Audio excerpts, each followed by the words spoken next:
ज्ञान नहीं, लेकिन उनको बता रहे हैं हम कि हम भी बढ़ रहे हैं, आपकी बराबर बढ़ेंगे, आपके साथ कदम ताल करेंगे। हमारा समाज कहाँ जा रहा है, हम क्या कर रहे हैं? शिक्षा के ऊपर पैसे हमसे खर्च नहीं होते, कम होनी चाहिए, हमने नहीं। कहीं सांड का नुक्ता होता है, उसकी फिर मूर्ति लगाई जाती है, समाधि क्रिया दिए। कहाँ जा रहे हैं हम, क्या कर रहे हैं हम? हमारा पैसा जिस जगह खर्च होना चाहिए वहाँ खर्च नहीं कर रहे हम।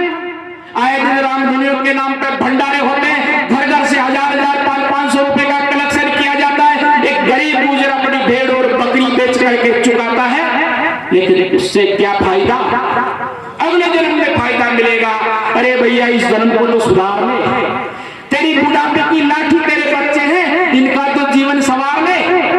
अगला जन्म किसने देखा? बहुत सारे हमारा भीलवाड़ा जिला पाखंड और आडंबर का अड्डा बना हुआ है, आपको मालूम होना चाहिए। अभी कोटड़ी के अंदर क्या हुआ था, एक व्यक्ति के भगवान सपने में आए, 10 साल पहले कहा कि मेरा मंदिर बनाओ।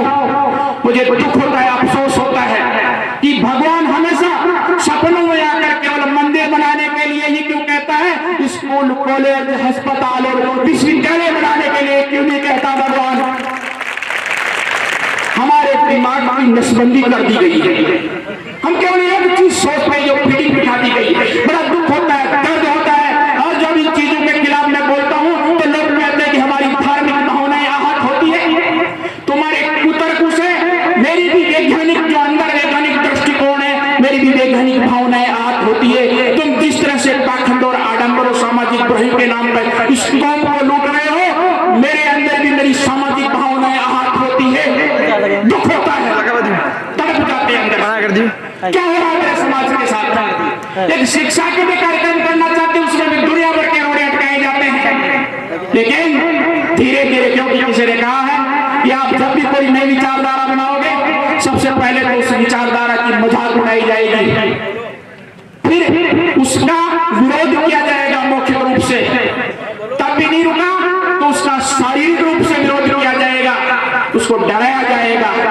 उसके बाद भी अगर वो मुहिम नहीं रुकी तो उसका डेमो एक दूसरी उस टाइप की विचारधारा खड़ी की जाएगी, ताकि लोग उस विचारधारा से नहीं जुड़ सके। वो भी कामयाब नहीं हुई तो अंततः उस अच्छी विचारधारा का सब फॉलो करेंगे और सब उस विचारधारा के साथ लगेंगे, ऐसा मेरा मानना है। आप सभी लोगों से मेरा विनम्र आग्रह है कि आप इस तरह के कार्यक्रम को हमेशा प्रोत्साहन देते रहें। अंत में, क्योंकि ज्यादा लंबा नहीं बोल सकता, दिल में बहुत सारी बातें हैं, लेकिन बहुत सामान्य गरिमापूर्ण मंच है और माननीय जज साहब हमारे बीच में इतने समय से रुके हुए हैं, हम बहुत बहुत आभारी हैं इनके।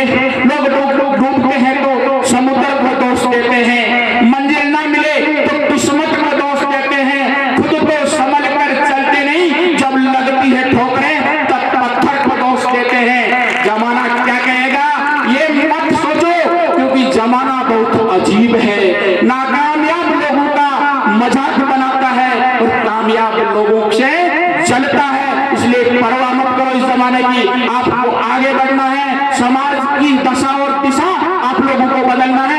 अंत में 2 लाइन के साथ जो हर कार्यक्रम में बोलता हूँ, मेरी बात समाप्त करता हूँ, क्योंकि आज के इस कार्यक्रम के सितारे, हमारे स्टार जो इस समाज को नई दिशा देंगे, नई रोशनी दिखाएंगे, हमारे प्यारे प्यारे बच्चों को समर्पित 2 लाइन, उसके बाद मेरी बात खत्म। कि सितारों को अपनी आंखों में महफूज रखना, सितारों को अपनी आंखों में महफूज रखना, आगे रात ही रात होगी, मुसाफिर हो तुम भी, मुसाफिर है हम भी, जिंदगी के इसी मोड़ पर अगली बार